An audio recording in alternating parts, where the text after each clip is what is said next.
Hi everyone. In this video, we learn how to draw the Lewis structure of CH₃, also known as the methyl radical. First of all, we must start by counting the number of valence electrons. Carbon has 4 valence electrons. The 3 hydrogen atoms contribute to give us 3 valence electrons, which makes a total of 7 valence electrons. Now, let us draw the Lewis structure for CH3-. We must first of all start by placing carbon in the center.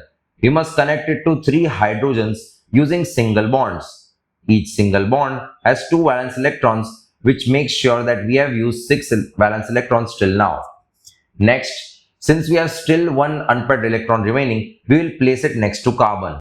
Now this is the final Lewis structure of CH3. Carbon forms 3 single bonds with hydrogen and has one unpaired electron, making it CH3 a free radical. For more such videos, make sure to hit the like and subscribe button. Thank you for watching.